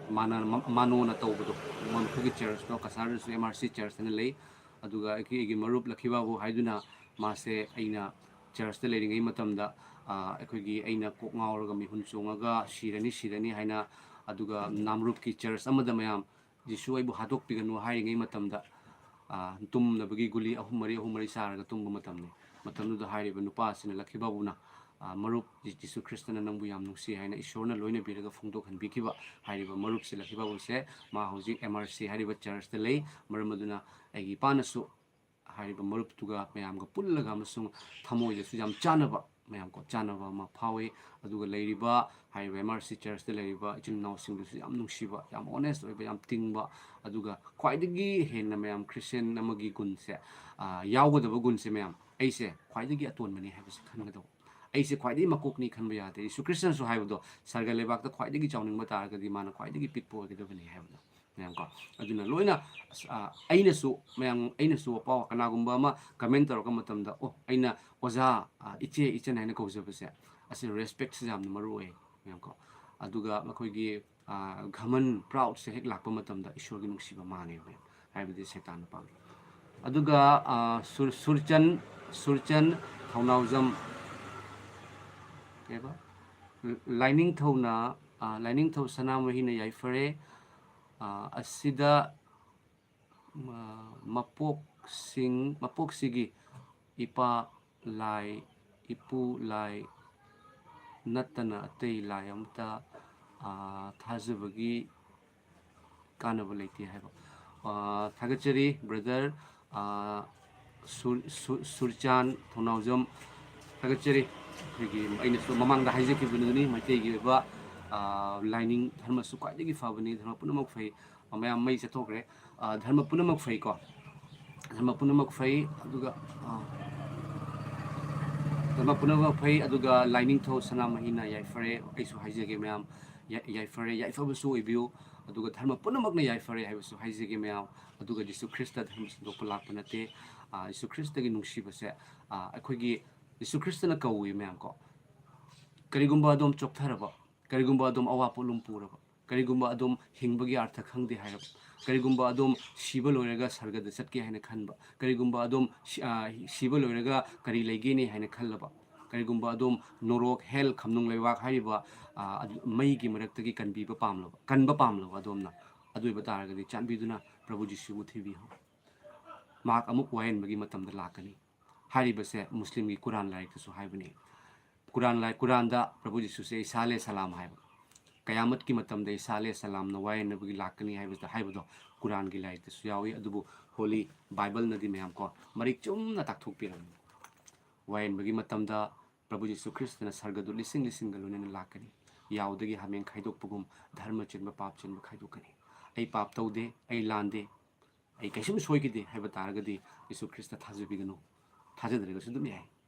adubu ai pap cheli ai soi ki ai sarga da chaningi ai karam na kan ba fangani hai bataraga di ai gi sekna khaina ki ba ima ai pa cheli naw do sarga da amuk una pa pam lawa Prabhu Jisu Christ bu thajabi muram di hai ba mahakna Prabhu Jisu na mayam ekhoi bu sarga da pubi gani hai ba se ekhoi gi ali ba hakchang se ase onthoga anoba hakchang oina aigi sak adum leigani aigi hakchang di ai oiroi ba sarga gi hakchang na da bu yek da hakchang oira ga thambi gani mafam du da mit gi pi ta ba leiroi kap ba leiroi teng tha ba leiroi ishor gi matik mangal katana yom khagani haibus minute kuntra ga taruk suramare mayam live se ko aduga Samson koi hariba brothers na hallelujah praise the Lord sarga amasung malemgi mapu wangthoiraba ishorna brother bu mapal naidana bor pibi voisano thagachari brother aduga brother bu ko ekoi ichun naw ngaktani chechal ngaktani ko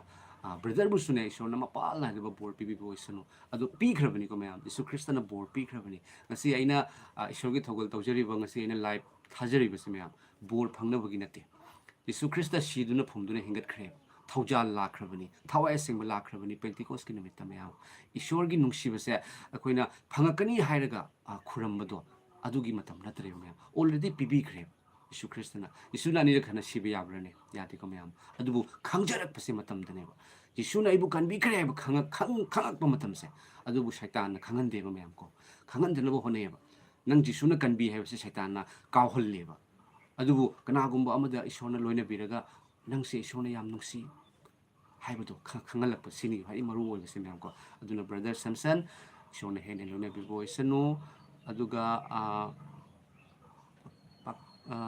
pakpi cha hangjam myam ai kitang laman bana tawbani wazagi wahai tabada jingnaba pumba kokchere afabo oibi oza thagachari brother Jisu Christ gi wahai se yam nungshibani ko madi khaido khanba lakpa nate punsin ba lakpani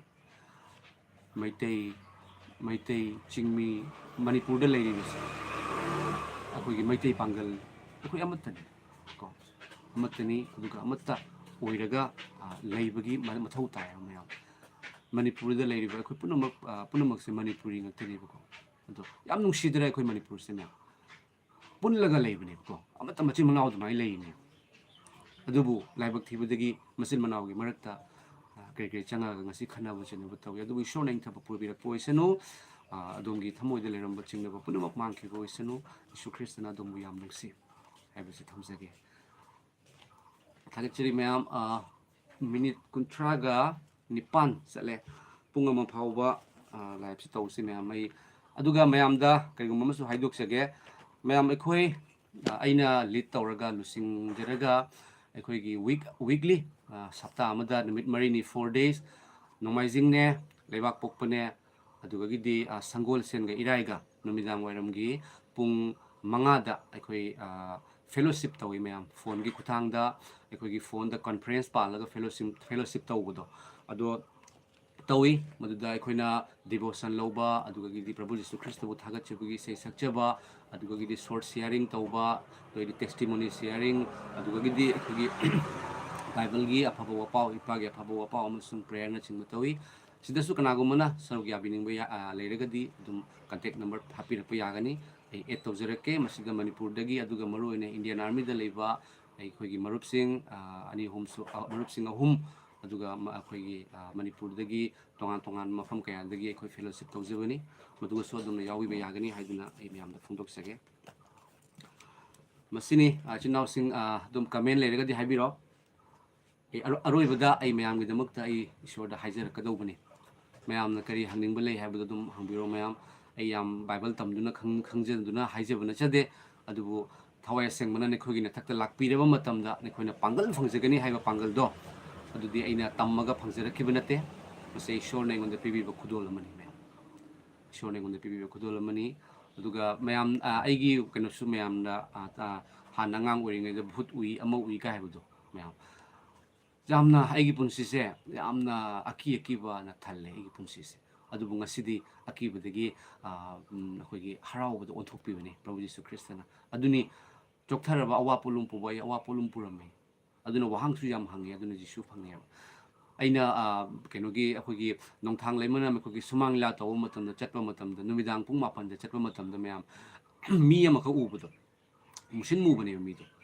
aidi wagi kenodani ko wagi ata hauba yamna mamba aduga aina chatpa matamduga di tours angan buka pai ponte ko machang ka pai chale chatpane aduga mi do fruit litte ma mi amani di khange mi se mu amuba mi ne tap tamna chatpane mai maning dai inari ne mai maning dai inari ne ma mi ama lay adubu khangau dana boroi pambi de sanga mang khiba matam na swai lauraga aina chelak pane ba myam ko ekdam mi hun se hungkal dang chelak pane ba aduga mana kari guma mamai ka le thokna yinga magadi dum haina bane ba but una bese mana mamai le thoi yinga gadi keno oi kain haina ba adugu mamai le thoga di yinga khide adugu swai lauki maramdi mana mang khiba matam da ko myam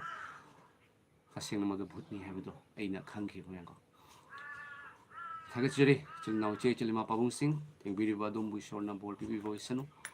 duga adom da tek kaidana phattabadagi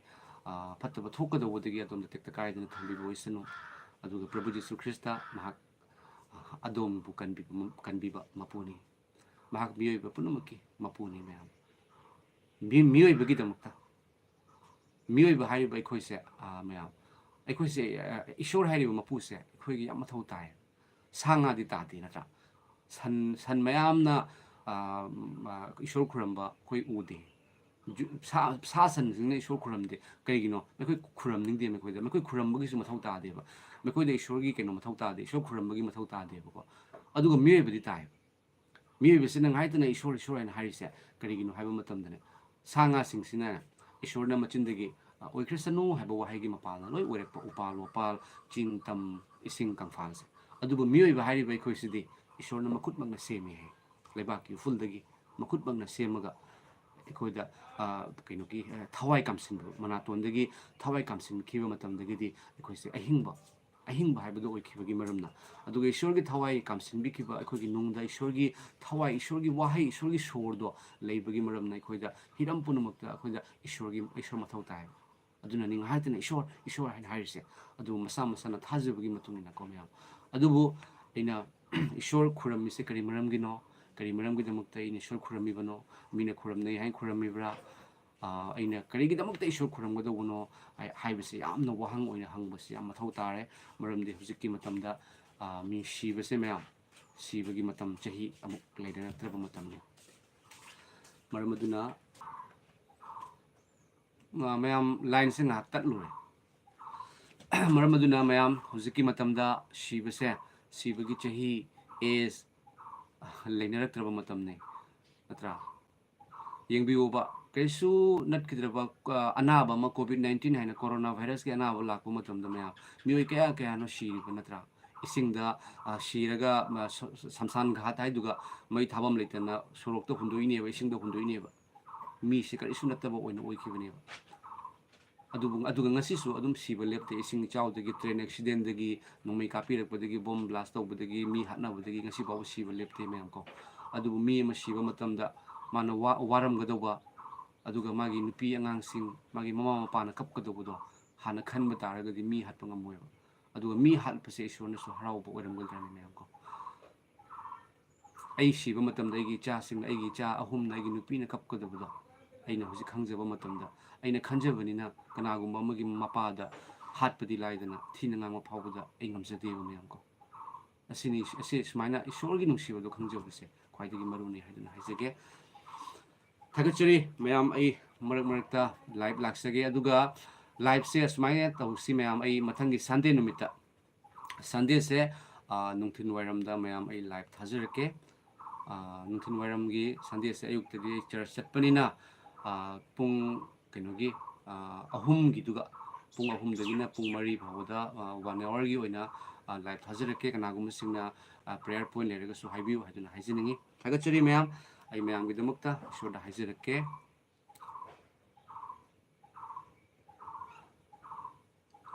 mayam SK Diljan Rongmai hariba brother muka reply mathabirai repeat comment tauba tare oja aisu jirighat da lei nong ama church coming na ninge oja matam naraga oina lakpa yagadra adugi aina nongma ojagi contact number nibudo oja jirighat leyang takpi oja aina akhoi ojana haibirapase oja matam yaragadi aina ojana lakpa yagado lakpasidi hoi jiri se tasengna budi yam lapa mafam budi natte adubu isu thogal aduga oja isu hingna bagi damakta akhoi kari haini ko humang mamalna paisa tanbase isurna su pame aduna isu fast food dukan macha ma taujei aduga aduna tauraga isu nupi ichasing ichasing nupi sing hingna bagi honajari aduga Jesu Krista thajaba taragadi akhoi gi paisa tanbadasu aina yadaba paisa sidi yadabagi maramna aina yadaba paisa na akhoi gi ishorgi machani hairaga tawbase ishorna yade pamde mayam maram aduna akhoi gi manipur da lebiriba popi thabiriba singdasu aina mamangdasu haijabaduni aina drugs tharaga paisa yam phangaga haiba paisa aduna mioi kaya hatokpa taragadi adugi paisa do ishorgi aninga oide ko adugi mahutta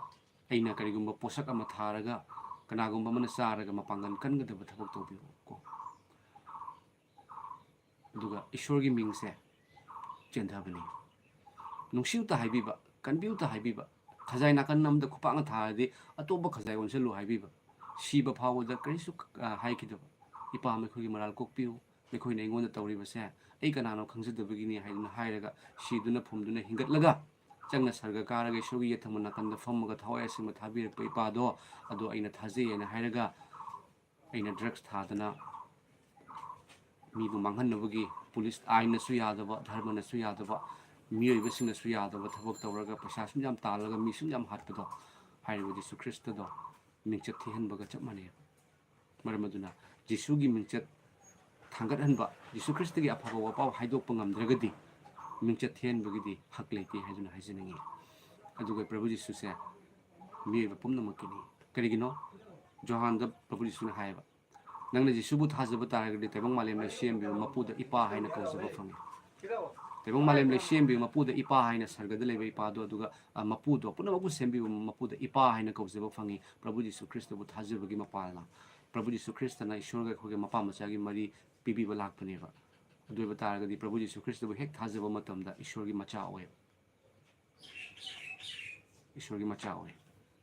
masini thagachari ai mayam gidamukta ishorda haijirake ngasigi comments da ahanba first time thabanina yengdabasu kayama yawbiramba yare aduna mayamna mamangda comment tawbikiba anabagi damukta comment tawbiba aduga ngasisu comment tawbirakkiba punamukki damukta ai haijage mayam aduga next Sunday matangi Sunday gi pung 3 da nungtili pung 3 da amui live lakchage maramakta adum live hajirake aigi YouTube channel se mayam demonetize oire aina ishorgi nungsibase hena khangba yanabagi haiduna adum video kase clip matek lauraga Prabhu Jesu na cross ta pangtingba kase atopdagi lauraga use tawre aduga gi reuse content lakre copyright claim matabda copyright strike laksandana thahumgi keno oi pura monetize off oire ado thahumgi monetize off oibase hojik yagadra yarodra di khangde ko ma keno se monetize oigada oirada di khangde adubu ishorgi thogalni mayam ishorgi thogalda phangani khanda duna tawba ya mathau tayaba phangani khandana pithu haibado aduga ishorna bo sargada mana chawi hai aduga ipagi thogal tawjaraga bu kari awat pale gedabage ko mayam ꯇꯧꯔꯤꯁꯤ ꯊꯧꯒꯜꯁꯤ ꯏꯄꯥꯒꯤꯅꯦꯕ ꯑꯩꯈꯣꯏꯒꯤ prime ꯃꯤꯅꯤꯁꯇꯔꯒꯤꯗꯃꯛꯇ vote campaign ꯇꯧꯕ ꯃꯇꯝꯗ prime ꯃꯤꯅꯤꯁꯇꯔꯒꯤ vote ꯆꯦꯜꯂꯤꯕ ꯃꯤꯗꯨꯒꯤ ꯄꯩꯁꯥ ꯋꯥꯠꯀꯗ꯭ꯔꯥꯅꯦ prime ꯃꯤꯅꯤꯁꯇꯔꯗꯨꯅ ꯄꯩꯁꯥ ꯋꯥꯠꯂꯤ ꯊꯥꯗꯔꯛꯇꯣꯏꯅꯦꯕ ꯑꯗꯨꯕꯨ ꯄ꯭ꯔꯥꯏꯝ ꯃꯤꯅꯤꯁꯇꯔꯗꯨꯗꯤ ꯃꯤꯅꯤꯀꯣ ꯃꯥꯒꯤꯁꯨ ꯑꯃꯨꯛ ꯑꯦꯟ ꯃꯇꯝ ꯂꯩ ꯑꯗꯨꯕꯨ ꯖꯤꯁꯨ ꯈ꯭ꯔꯤꯁꯇ ꯁꯤꯔꯒ ꯍꯤꯡꯒꯠꯄ ꯏꯄꯥꯒꯤ ꯊꯧꯒꯜ ꯇꯧꯔꯒ ꯑꯋꯥꯠꯄꯗ ꯏꯄꯥꯅ ꯄꯤꯕꯤꯔꯣꯏꯗ꯭ꯔꯥ ꯁꯣꯏꯗꯅ ꯄꯤꯔꯛꯀꯅꯤ ꯃꯌꯥꯝ ꯄ꯭ꯔꯦꯁ ꯗ ꯂꯣꯔꯗ ꯑꯗꯨꯒ ꯄꯥꯛꯄꯤꯆꯥ ꯑꯣꯖꯥ ꯄꯥꯁꯇꯔꯒꯤ ꯃꯃꯤ ꯑꯣꯖꯥ ꯄꯥꯁꯇꯔꯒꯤ ꯃꯤꯅꯤꯡꯁꯦ ꯑꯝꯇ ꯍꯥꯏꯕꯤꯌꯨ ꯀꯩꯅꯣ ꯑꯩꯈꯣꯏꯒꯤ ꯄꯥꯁꯇꯔ ꯍꯥꯏꯕꯁꯦ ꯑꯩꯈꯣꯏꯒꯤ ꯁꯤꯡꯂꯨꯞ ꯑꯃꯗ ꯏꯁꯣꯔꯒꯤ ꯅꯨꯡꯁꯤꯕ ꯏꯁꯣꯔꯒꯤ ꯑꯆꯨꯝꯕ ꯏꯁꯣꯔꯒꯤ ꯂꯩꯔꯤꯕ ꯃꯤꯑꯣꯏꯁꯤꯡꯗ ꯏꯁꯣꯔꯒꯤ ꯀꯩꯅꯣꯗꯣ ꯏꯁꯣꯔꯒꯤ ꯋꯥꯍꯩ ꯇꯥꯛꯊꯣꯛꯅꯕ ꯑꯗꯨꯒ ꯈ꯭ꯋꯥꯏꯗꯒꯤ ꯊꯥꯖꯕ ꯌꯥꯕ ꯑꯣꯏꯅ ꯀꯩꯅꯣ ꯑꯃꯒꯤ ꯆꯔꯆ ꯑꯃꯒꯤ ꯃꯀꯣꯛ ꯍꯥꯏꯖꯕ ꯇꯥꯏ ꯆꯔꯆꯀꯤ ꯃꯀꯣꯛꯁꯦ ꯑꯍꯥꯟꯕꯗꯗꯤ ꯄ꯭ꯔꯚꯨ ꯖꯤꯁꯨ ꯈ꯭ꯔꯤꯁꯇꯅꯤ ꯃꯗꯨꯒꯤ ꯃꯈꯥꯗ ꯄꯥꯁꯇꯔꯅꯤ ꯄꯥꯁꯇꯔ ꯍꯥꯏꯕꯁꯦ ꯌꯥꯝꯅ ꯆꯥꯎꯕ ꯒꯨꯟ ꯑꯃꯅꯤ ꯄꯥꯁꯇꯔꯅ ꯃꯥꯒꯤ ꯊꯧꯗꯥꯡꯁꯤ ꯌꯥꯝ ꯆꯥꯎꯋꯦ ꯌꯥꯎ ꯃꯆꯥꯁꯤꯡꯕꯨ ꯁꯦꯟꯕꯤꯌꯨ ꯍꯥꯏꯕꯗꯣ ꯌꯥꯎ ꯃꯆꯥꯕꯨ ꯁꯦꯟꯕꯤꯕ ꯑꯗꯨꯒ ꯄ꯭ꯔꯚꯨ ꯖꯤꯁꯨ ꯀꯅꯥꯅꯣ ꯈꯪꯗꯕꯁꯤꯡꯗꯁꯨ ꯄ꯭ꯔꯚꯨ ꯖꯤꯁꯨꯒꯤ ꯋꯥꯍꯩ ꯐꯣꯡꯗꯣꯛꯅꯕꯒꯤ ꯑꯃꯁꯨꯡ ꯄ꯭ꯔꯚꯨ ꯖꯤꯁꯨ ꯈ꯭ꯔꯤꯁꯇꯒꯤ ꯑꯆꯨꯝꯕꯗ ꯇꯥꯛꯊꯣꯛꯅꯕꯒꯤ ꯌꯥꯝꯅ ꯆꯥꯎꯕ ꯒꯨꯟ ꯑꯃꯅꯤ ꯑꯗꯨꯒ ꯂꯃꯥꯂꯨ ꯃꯌꯥꯝ ꯑꯩ ꯃꯣꯕꯥꯏꯜꯁꯦ ꯂꯥꯞꯄꯁꯤꯅꯅꯦ ꯃꯌꯥꯝ ꯃꯊꯪꯗ ꯑꯣꯏꯅ ꯇꯧꯖꯔꯒꯦ ꯁꯨꯃꯥꯏꯅ ꯂꯞꯀꯤ ꯁꯤꯝꯄꯣꯜꯒ ꯑꯗꯨꯒꯤ ꯊꯝꯁ ꯑꯞ ꯄ꯭ꯔꯦꯌꯔꯒꯤ ꯊꯥꯕꯤꯔꯦ ꯊꯥꯒꯠꯆꯔꯤ ꯃꯊꯪꯗ ꯔꯣꯁꯅꯤ ꯍꯥꯏꯔꯤꯕꯤ ꯁꯤꯁꯇꯔ ꯑꯁꯤꯅ ꯑꯣꯖꯥ ꯑꯩꯈꯣꯏ ꯀꯀꯥꯒꯤ ꯄ꯭ꯔꯥꯊꯅꯥ ꯇꯧꯕꯤꯌꯨ ꯀꯦꯟꯁꯔꯒꯤ ꯏꯁꯣꯔꯅ ꯐꯅꯕꯒꯤꯗꯃꯛꯇ ꯁꯣꯏꯗꯅ ꯏꯁꯣꯔꯅ ꯐꯍꯟꯕꯤꯕ ꯑꯣꯏꯁꯅꯨ ꯄ꯭ꯔꯚꯨ ꯖꯤꯁꯨ ꯈ꯭ꯔꯤꯁꯇꯒꯤ ꯃꯤꯡꯗ ꯄꯥꯡꯒꯜ ꯌꯥꯝ ꯀꯟꯕꯅꯤ ꯁꯣꯏꯗꯅ ꯐꯒꯅꯤ ꯑꯗꯨꯝ ꯊꯥꯖꯕꯤꯌꯨꯀꯣ ꯑꯗꯨꯒ ꯑꯗꯣꯝꯒꯤ ꯀꯀꯥꯗꯨꯒꯁꯨ ꯍꯥꯏꯕꯤꯌꯨ ꯀꯀꯥꯒꯤ ꯑꯅꯥꯕꯒꯤꯗꯃꯛꯇ ꯑꯩꯈꯣꯏꯒꯤ ꯕ꯭ꯔꯗꯔ ꯑꯃꯅ ꯄ꯭ꯔꯦꯌꯔ ꯇꯧꯈ꯭ꯔꯕꯅꯤ ꯁꯣꯏꯗꯅ ꯐꯒꯅꯤ ꯏꯁꯣꯔꯅ ꯐꯍꯟꯕꯤꯒꯅꯤ ꯄ꯭ꯔꯚꯨ ꯖꯤꯁꯨ ꯈ꯭ꯔꯤꯁꯇꯅ ꯁꯣꯛꯄꯤꯕ ꯑꯣꯏꯁꯅꯨ ꯑꯩ ꯊꯥꯖꯩ ꯏꯄꯥꯒꯤ ꯃꯤꯡꯗ ꯑꯩ ꯊꯥꯖꯩ ꯑꯩꯒꯤ ꯊꯋꯥꯏꯅꯤ ꯄ꯭ꯔꯚꯨ ꯖꯤꯁꯨꯁꯦ ꯑꯩꯕꯨ ꯑꯩꯉꯣꯟꯗ ꯎꯍꯟꯕꯤꯈ꯭ꯔꯦ ꯈꯪꯍꯟꯕꯤꯈ꯭ꯔꯦ ꯃꯌꯥꯝ ꯑꯗꯨꯅ ꯂꯩꯕ ꯉꯝꯖꯗꯅ ꯑꯩꯅ ꯐꯣꯡꯗꯣꯛꯆꯕꯅꯤ ꯄ꯭ꯔꯚꯨ ꯖꯤꯁꯨꯅ ꯑꯗꯣꯝꯒꯤ ꯀꯀꯥꯒꯤ ꯇꯥꯡꯒꯤ ꯀꯦꯟꯁꯔꯗꯣ ꯐꯍꯟꯕꯤꯕ ꯑꯣꯏꯁꯅꯨ